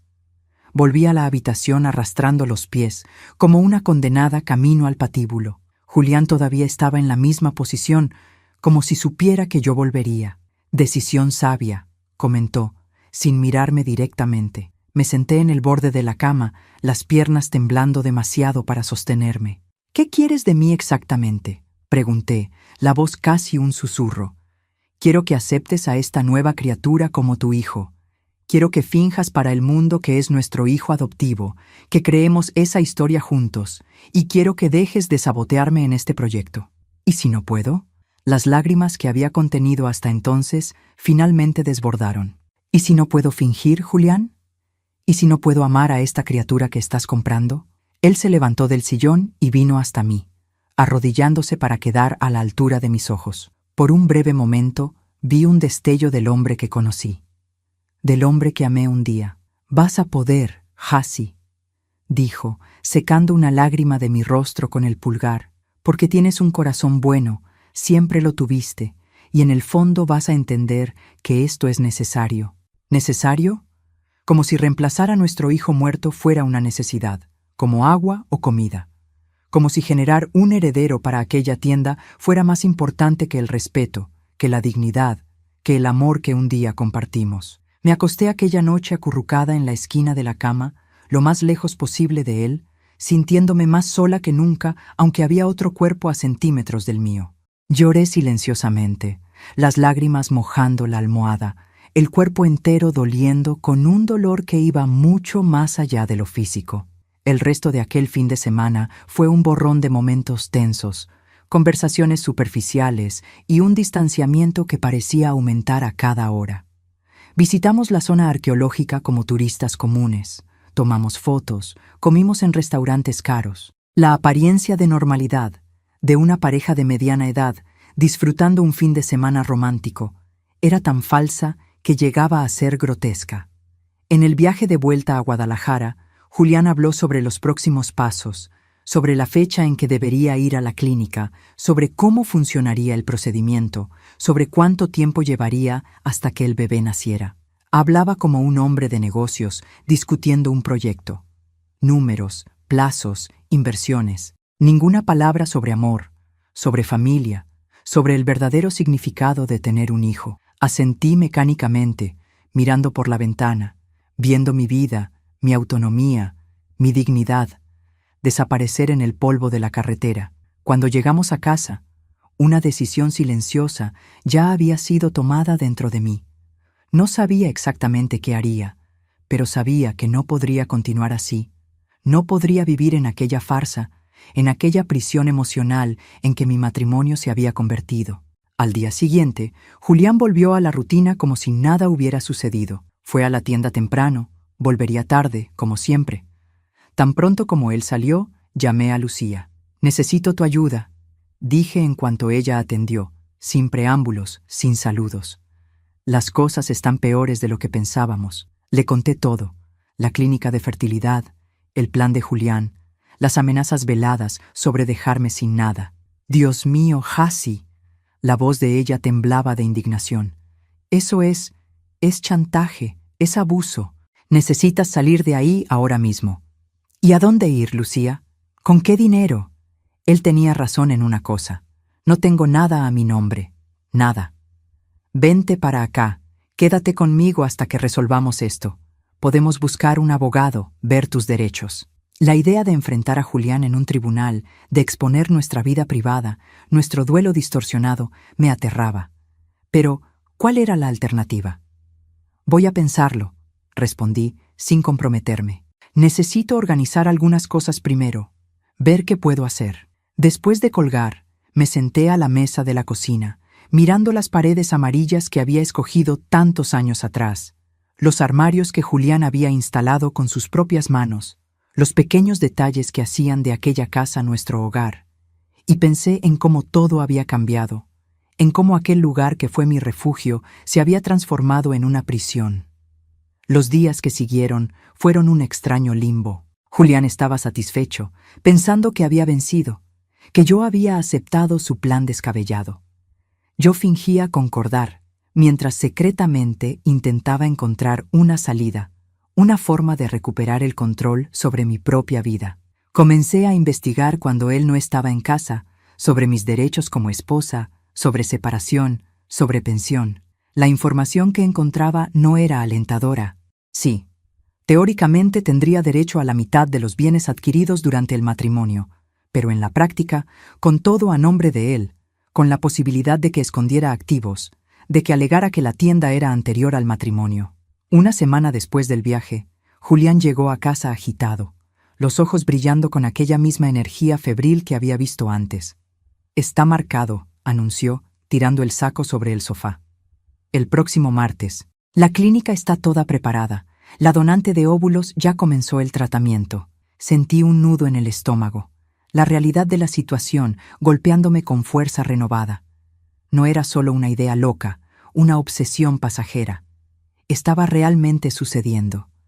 Él realmente iba a seguir con aquel plan, con o sin mi aprobación. «Julián», intenté una última vez, reuniendo todo el coraje que aún me quedaba. «Por favor, piénsalo bien. Esto no es correcto, no es así como se trae un niño al mundo». Él me miró con impaciencia, como si yo fuera una niña terca entorpeciendo sus planes importantes. «Ya discutimos esto, Jassi. La decisión está tomada. Puedes participar y seguir siendo mi esposa, o puedes oponerte y enfrentar las consecuencias». La amenaza estaba allí, clara como el cristal, aunque no fuera dicha explícitamente. Tragué saliva y asentí mecánicamente, mientras dentro de mí algo se quebraba. La última esperanza de que el hombre que amé todavía existiera en algún lugar dentro de aquel extraño en que mi marido se había convertido. En los días que precedieron a la consulta, Julián estaba extrañamente feliz. Canturreaba por la casa, traía pequeños regalos, hablaba sobre planes para el futuro, un futuro que incluía a aquella criatura aún no concebida, aquel heredero tan deseado para su preciosa tienda. Yo, por otro lado, me hundía cada vez más en un pozo de desesperación silenciosa. No conseguía comer, no conseguía dormir. Pasaba horas mirando las fotos de Octavio, pidiendo perdón en silencio por no haber conseguido proteger su memoria, por estar a punto de participar en aquella farsa grotesca que su padre había orquestado. La noche anterior a la consulta, Julián llegó de la tienda más tarde de lo normal. Percibí inmediatamente que algo estaba diferente. Había un fuerte olor a alcohol emanando de él, los ojos estaban rojos, el andar ligeramente tambaleante. «¿Celebrando anticipadamente?», pregunté, incapaz de esconder la amargura en mi voz. Él sonrió, una sonrisa torcida, borracha. «¿Por qué no? Es un gran día, Jassi. El día en que comenzamos de nuevo, el día en que garantizamos que el nombre Madero va a continuar». Fui a la cocina intentando escapar de aquella conversación, de aquella proximidad asfixiante. Pero él me siguió, sentándose pesadamente en una silla, mientras yo fingía ocuparme lavando platos que ya estaban limpios. «¿Sabes en qué pensé hoy?», comenzó él, la voz arrastrada por el alcohol. «Pensé que tal vez haya sido mejor así. Mejor que Octavio se haya ido». Me volví bruscamente, las manos mojadas, el corazón latiendo tan fuerte que parecía querer salir por mi boca. «¿Qué dijiste?». Él se encogió de hombros, sirviéndose más un vaso de tequila que había traído de la sala. Él nunca se interesó por la tienda, tú lo sabes. Siempre con la cabeza en los libros, en los estudios, en aquella ingeniería. La habría vendido a la primera oportunidad después de que yo muriera. No podía creer lo que estaba oyendo. Era como si un extraño estuviera sentado en mi cocina, usando el rostro de mi marido, diciendo cosas que Julián jamás diría. «¿Cómo puedes hablar así?», susurré, las lágrimas empañando mi visión. «¿Cómo puedes hablar así de tu propio hijo?». «Estoy siendo realista, Jassi». Tomó un sorbo del tequila, haciendo una mueca cuando el líquido bajó quemando. «Octavio era un buen muchacho, pero no era el hijo que yo necesitaba, no para continuar mi legado». Fue como si algo dentro de mí finalmente se rompiera, la última línea que me mantenía atada a aquel hombre, a aquel matrimonio. Algo más allá de la indignación, más allá de la rabia. Una revelación cristalina de que la persona frente a mí no era solo un hombre trastornado por el duelo, sino alguien fundamentalmente cruel, fundamentalmente equivocado. «Eres un monstruo», dije, las palabras saliendo como piedras de mi garganta. «Un monstruo egoísta que solo se preocupa por sí mismo, por su precioso legado. Ni por un segundo realmente lamentaste la muerte de Octavio, ¿no es así? Todo lo que pensaste fue en tu tienda, en tu nombre, en tu vanidad. Él se levantó tan rápido que la silla cayó hacia atrás con estruendo. Sus ojos, inyectados por el alcohol, se fijaron en los míos con una furia que nunca había visto antes. «Cuidado con lo que dices, Jacinta», siseó, acercándose a mí con pasos vacilantes. «Mucho cuidado». Pero algo había cambiado dentro de mí.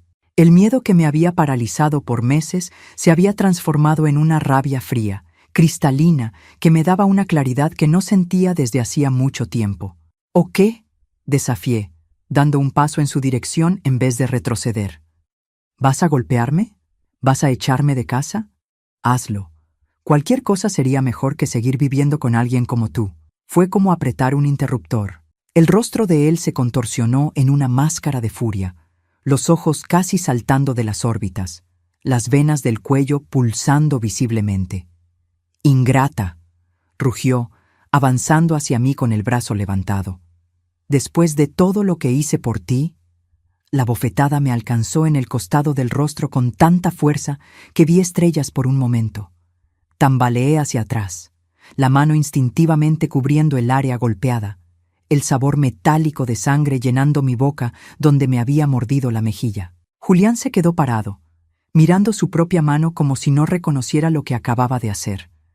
En 32 años de matrimonio, con todos los defectos que tenía, nunca había levantado la mano contra mí. Nunca. «Jacy», comenzó él, la voz súbitamente sobria, arrepentida. «Yo no quise, fue el alcohol, yo no...» «¡No me toques!», grité cuando él intentó acercarse, extendiendo la mano hacia mi rostro lastimado. «Nunca más me toques». Retrocedí hasta chocar con las gavetas de la cocina, el corazón acelerado, el rostro ardiendo, todo el cuerpo temblando de rabia y miedo. Julián continuó avanzando, los brazos extendidos en un gesto que pretendía ser conciliador, pero que para mí parecía apenas más amenazador. «Fue un accidente», insistió. «Tú me provocaste, Jacy. Dijiste cosas horribles». Perdí la cabeza por un segundo.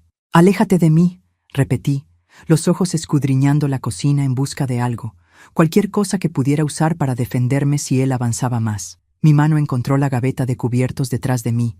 La abrí a ciegas, los dedos cerrándose alrededor del primer objeto que tocaron. Un cuchillo de cocina, el que usaba para cortar carne. Grande, afilado. «Jacy», había un tono de advertencia en la voz de él ahora, los ojos fijos en el cuchillo que yo sostenía. «No seas ridícula. Deja eso y vamos a hablar como adultos». «No tenemos más nada que hablar», respondí, el cuchillo firme en la mano, apuntado hacia él. «Se acabó, Julián, se acabó de todas las formas posibles». Él dio un paso al frente, la mano extendida como si fuera a quitarme el cuchillo. «No vas a ir a ningún lado, Jacinta. No antes de la consulta mañana, no antes de que resolvamos esta cuestión del bebé». La forma como él dijo aquello, fría, autoritaria, como si yo fuera una propiedad que no tenía derecho a decidir sobre la propia vida, fue la gota que colmó el vaso. Algo dentro de mí, algo que había sido oprimido, silenciado, subyugado por décadas, finalmente se liberó en un grito primordial de autodeterminación. «No habrá ningún bebé», grité, apretando el mango del cuchillo con tanta fuerza que los nudillos se pusieron blancos. «No soy tu esclava, no soy tu propiedad. Soy una persona, Julián, una persona que perdió un hijo, que está sufriendo, que merece respeto». Él se rió, un sonido frío, desdeñoso, que envió escalofríos por mi columna. «¿Respeto? ¿Qué has hecho para merecer respeto, Jacy? ¿Qué eres sin mí?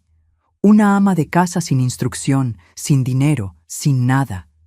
Tú eres lo que yo hice de ti, y vas a hacer lo que yo mande, o vas a descubrir cómo es la vida sin mi protección». Cada palabra era como un latigazo, cada sílaba un recordatorio cruel de cómo había permitido que mi identidad fuera borrada, que mi autonomía fuera erosionada año tras año, decisión tras decisión. «Prefiero vivir bajo un puente a continuar un día más contigo», dije, la voz sorprendentemente firme a pesar de las lágrimas que corrían por mi rostro. Intenté pasar junto a él, todavía sosteniendo el cuchillo, decidida a tomar mis cosas, a salir de aquella casa, de aquella vida, no importaba a dónde. Pero Julián bloqueó mi camino, la expresión ahora una máscara de furia contenida. «No vas a ir a ningún lado», repitió, sosteniendo mi brazo con fuerza. «Mañana vamos a esa clínica y vas a sonreír. Vas a ser la esposa dedicada que siempre fuiste. Y después vamos a volver a casa y olvidar esta conversación ridícula». Intenté soltarme, tirando del brazo con toda la fuerza que tenía. «Suéltame. Se acabó, Julián. Se acabó». Todo fue muy rápido después de eso. Él tiró de mi brazo con más fuerza, haciéndome perder el equilibrio. Caí contra él, el cuchillo todavía en mi mano, apuntando hacia adelante en un reflejo instintivo de autodefensa. Sentí algo ceder, una resistencia momentánea seguida por una facilidad aterradora, como cortar mantequilla, y entonces un calor húmedo en mi mano, escurriendo por los dedos, goteando en el piso de azulejos blancos de la cocina. Julián me miró con ojos desorbitados de sorpresa. Bajó los ojos hacia su propio abdomen, donde el cuchillo había penetrado hasta el mango, y entonces, de vuelta a mí, una pregunta muda en los labios que comenzaban a ponerse pálidos. «Jassi», murmuró, la voz súbitamente débil, confusa, como la de un niño despertando de una pesadilla. Y entonces cayó, primero de rodillas, después de lado, la mano todavía agarrada al mango del cuchillo, como si pudiera impedir lo que ya había sucedido, como si pudiera revertir el momento en que nuestras vidas habían cambiado para siempre una vez más. La sangre tiene un color diferente cuando sale de alguien que amaste por más de 3 décadas. No es roja como en las películas, es más oscura, casi negra bajo la luz tenue de la cocina, y el olor, metálico, fuerte, imposible de olvidar incluso después de tantos años. Me quedé paralizada viendo a Julián en el suelo, la respiración cada vez más débil, la sangre extendiéndose a su alrededor como una aureola macabra. El tiempo se detuvo en aquel instante, como si el reloj de la cocina hubiera congelado sus manecillas. «Ayúdame, Jassi», susurró él, la voz débil, los ojos suplicantes, tan diferentes de los ojos fríos y calculadores de minutos atrás. «Por favor». Mis instintos tomaron el control. Tomé el teléfono, marqué el número de emergencia con dedos temblorosos, manchando de rojo el aparato blanco. «Mi marido, un accidente, hay un cuchillo». Apenas conseguía formar frases completas. «Calle Reforma 473, Colonia Chapalita. Por favor, vengan rápido». Volví junto a Julián, arrodillándome a su lado, sin importarme con la sangre que empapaba mi falda. Sostuve su mano, aquella misma mano que minutos antes me había agredido, me había amenazado. Ahora era solo la mano de un hombre muriendo, fría, temblorosa, buscando un último contacto humano. «Aguanta», dije entre lágrimas, la rabia de momentos atrás transformada en puro terror. «La ambulancia ya viene». Sus ojos, empañados por el dolor y el shock, se fijaron en los míos. «La tienda», sí murmuró. Y aún allí, al borde de la muerte, su obsesión persistía. «Promete que vas a cuidar de la tienda». Fue lo último que dijo antes de cerrar los ojos. Su mano, que apretaba la mía con desesperación, se relajó súbitamente. La respiración, antes ruidosa y jadeante, cesó. Cuando la ambulancia llegó, 15 minutos después, Julián Madero ya había partido de este mundo, llevado por un cuchillo de cocina y por la obsesión que lo consumió hasta su último suspiro. Los paramédicos intentaron reanimación, pero era demasiado tarde.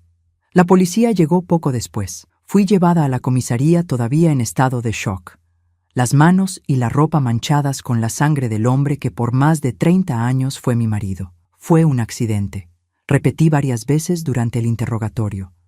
Él me estaba agrediendo. Intenté defenderme. Tropezamos. El comandante, un hombre de mediana edad con ojeras profundas, de quien ya ha visto de todo en esta vida, me miraba con una expresión que mezclaba duda y compasión. «Señora Madero, necesita entender la gravedad de la situación», explicó, la voz calma pero firme.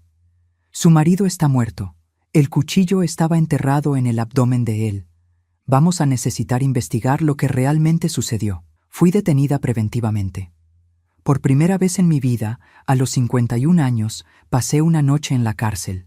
Una celda pequeña, húmeda, con un colchón delgado sobre una cama de concreto. Me senté allí, abrazando mis rodillas, mirando la pared descascarada, intentando procesar cómo mi vida se había transformado en una pesadilla en cuestión de horas. A la mañana siguiente, mi hermana Lucía llegó. Había viajado toda la noche desde Monterrey en cuanto supo lo sucedido. Ella pagó la fianza, contrató un abogado, me llevó a su casa. «Vamos a resolver esto, Jacy», prometió, sosteniendo mis manos temblorosas mientras conducía. «Actuaste en legítima defensa, cualquiera puede ver eso». Pero yo sabía que no era tan simple. La sociedad juzga duramente a una mujer que mata al marido, incluso en autodefensa. ¿Y qué diría yo? ¿Que él quería obligarme a aceptar un bebé que sería gestado por otra mujer? ¿Que estaba obsesionado con la idea de reemplazar al hijo que perdimos? Sonaba absurdo hasta para mí, que había vivido cada minuto de aquella pesadilla. El funeral de Julián fue 3 días después. Un evento pequeño, solo la familia más cercana, algunos amigos, clientes antiguos de la tienda. Me quedé al fondo de la capilla, usando un velo que cubría mi rostro, no tanto por el luto tradicional, sino para esconderme de las miradas curiosas, juzgadoras. Las personas susurraban cuando pasé. «Es ella, la mujer que mató al marido. Dicen que fue una pelea por dinero. Oí que él tenía una amante». Los rumores crecían, distorsionados, cada vez más lejos de la verdad compleja y dolorosa. Nadie mencionaba los años de control, la obsesión creciente por la tienda, las amenazas, la bofetada en el rostro. Era más fácil crear una historia simple, una villana clara, que entender la telaraña de circunstancias que llevó a aquella noche fatal. El proceso judicial duró casi un año de audiencias, testimonios, pericias, un año en que mi vida quedó en suspenso, en que cada movimiento mío era escrutado, cada palabra pesada. Mi abogado, doctor, Pablo, un hombre paciente, de cabellos canosos y gafas de marco grueso, construyó la defensa en torno a la legítima defensa. La señora Jacinta estaba siendo amenazada, coaccionada, argumentó en el tribunal. Su marido la había agredido físicamente por primera vez en 32 años de matrimonio. Ella temió por su vida, reaccionó instintivamente. Fue un trágico accidente, no un crimen premeditado. A la fiscalía pintó un cuadro diferente, una esposa resentida, cansada de un matrimonio largo, queriendo deshacerse del marido para quedarse con la herencia. El señor Julián Madero fue encontrado con un cuchillo en el abdomen, dijo el fiscal, mirándome directamente mientras hablaba con el jurado. Un cuchillo que la acusada admite haber empuñado. Un cuchillo que penetró lo suficientemente profundo para causar una hemorragia fatal. Esto no es un accidente, señoras y señores. Es homicidio. Las semanas en el tribunal se arrastraban. Cada día una nueva tortura. Tuve que revivir los peores momentos de mi vida en público. Exponer las heridas más íntimas a extraños que me juzgaban sin conocer la historia completa. Hablé de la muerte de Octavio, del cambio en Julián, de la obsesión creciente por la tienda, del plan absurdo de engendrar otro hijo. Hablé de las amenazas, del control financiero, del aislamiento. Hablé de la bofetada, del cuchillo, del miedo que sentí aquella noche. Algunas personas en el jurado parecían conmovidas, otras escépticas. En nuestra sociedad es difícil creer que un hombre respetado, un comerciante conocido, un padre que perdió al hijo, pueda transformarse en un abusador. Es más fácil dudar de la mujer, cuestionar sus motivaciones, su carácter. Al final, fue el testimonio de mi hermana Lucía lo que marcó la diferencia. Ella contó sobre las llamadas desesperadas que recibió en los meses anteriores, cómo yo había relatado las amenazas, el comportamiento errático, la obsesión enfermiza. Mi hermana tenía miedo, dijo Lucía, mirando directamente a los jurados. No de quedarse sin dinero, no de perder el estatus. Tenía miedo del propio marido, un hombre que ya no reconocía, que se había transformado en algo aterrador después de la tragedia que vivieron. El jurado deliberó por 2 días. Fueron las 48 horas más largas de mi vida. Sentada en el cuarto de huéspedes de la casa de Lucía, yo alternaba entre rezar fervorosamente y mirar al techo, repasando cada momento de aquel año infernal. Cuando el veredicto fue leído, yo apenas conseguía respirar. En el caso del Estado contra Jacinta Madero, este jurado encuentra a la acusada no culpable por razón de legítima defensa. Legítima defensa. Dos palabras que me devolvieron a la libertad, pero no a la paz. Porque en el fondo de mi corazón, yo sabía que la historia era más complicada. No fue solo instinto de supervivencia lo que guió mi mano aquella noche. Fue también rabia, frustración, la acumulación de años de sumisión silenciosa que finalmente rebosó. Dejé el tribunal como una mujer libre a los ojos de la ley, pero cargando un nuevo tipo de prisión dentro de mí. La culpa, el remordimiento, las preguntas sin respuesta. ¿Y ahora? ¿Cómo reconstruir una vida a los 52 años? Viuda, marcada por un escándalo, conocida en la ciudad como la mujer que mató al marido. Lucía insistió en que me quedara en Monterrey. Comienza de nuevo aquí, dijo. Lejos de los recuerdos, lejos de las miradas. Pero algo me atraía de vuelta a Guadalajara. Tal vez la necesidad de enfrentar los fantasmas, de no huir del pasado. O tal vez, irónicamente, la tienda. Aquella misma tienda que fue el centro de la obsesión de Julián, el gatillo para todo lo que sucedió después. Como viuda, heredé todo. La casa, los bienes y, sí, Telas Madero, el lugar que él amó más que cualquier cosa, que estaba dispuesto a crear un niño apenas para tener a quien dejar. Ahora era mío. Volví a Guadalajara 2 meses después del juicio. La casa estaba exactamente como la dejamos aquella noche fatídica. Alguien, probablemente Lucía, había limpiado la sangre de la cocina, pero yo todavía podía ver la mancha fantasma en los azulejos blancos. Todavía podía sentir el olor metálico en el aire. Vendí la casa en la primera oportunidad. No conseguiría vivir allí, con aquellas memorias impregnadas en las paredes. Compré un departamento pequeño cerca del centro, un lugar sin historia, sin pasado. Y entonces, en un gesto que muchos consideraron locura, reabrí la tienda. No por avaricia, no por necesidad financiera, sino por una extraña sensación de deber, como si necesitara probar algo a Julián, a Octavio, a mí misma. Telas Madero. El nombre permaneció igual, pero todo lo demás cambió. Reformé el espacio, contraté jóvenes aprendices, creé una pequeña escuela de costura en la parte de atrás, para mujeres de bajos recursos. Transformé aquel lugar, que había sido símbolo de obsesión y tragedia, en algo positivo, algo que servía a la comunidad. En los primeros meses, pocos clientes aparecían. El escándalo todavía estaba fresco. Las personas todavía susurraban cuando yo pasaba. Pero poco a poco la historia fue olvidada, sustituida por otros chismes, otros dramas. La vida siguió adelante, como siempre sigue. Los años pasaron. El dolor nunca desapareció completamente. La pérdida de Octavio, el fin traumático de Julián, las cicatrices emocionales de los abusos que sufrí. Pero aprendí a vivir con él, a llevarlo como parte de mi historia, no como algo que me define completamente. La tienda prosperó más allá de lo que Julián jamás imaginó. Se expandió a una línea de decoración, después a ropa personalizada. Cuando me jubilé a los 70 años, ya era una pequeña cadena con 3 sucursales en Guadalajara. Pasé la administración a Marta, una de las primeras aprendices que contraté, una mujer talentosa que había escapado de una relación abusiva y encontrado refugio en el trabajo. La señora salvó mi vida. Me dijo el día en que firmamos los papeles de la transferencia. Me dio propósito cuando no tenía nada. Yo sonreí, pensando en la ironía. Tal vez nos habíamos salvado una a la otra, Marta. Ahora, a los 79 años, vivo una vida tranquila. Mis cabellos, antes negros como ébano, ahora son completamente blancos. Mis manos, que un día sostuvieron un cuchillo en desesperación, ahora sostienen agujas de tejer, haciendo gorros y bufandas para donar al asilo local.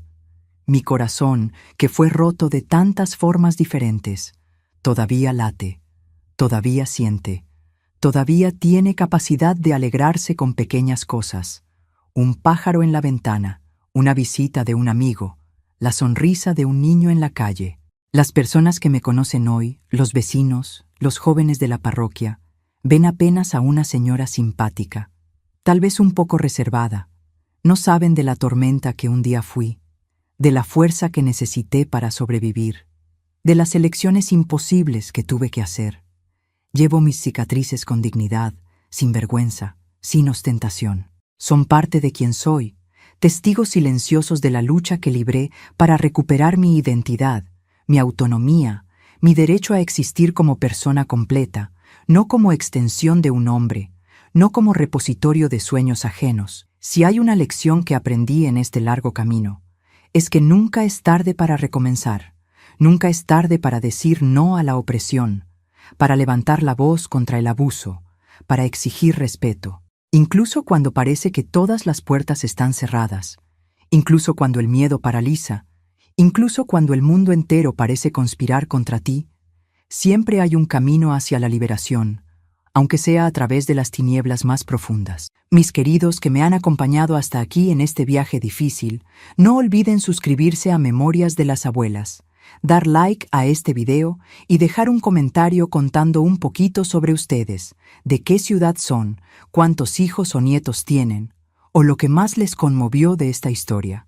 Que Dios bendiga a cada uno de ustedes, ilumine sus caminos y traiga paz a sus corazones. Recuerden, no importa cuán oscura sea la noche, el amanecer siempre llega. Fue así conmigo y será así con ustedes también.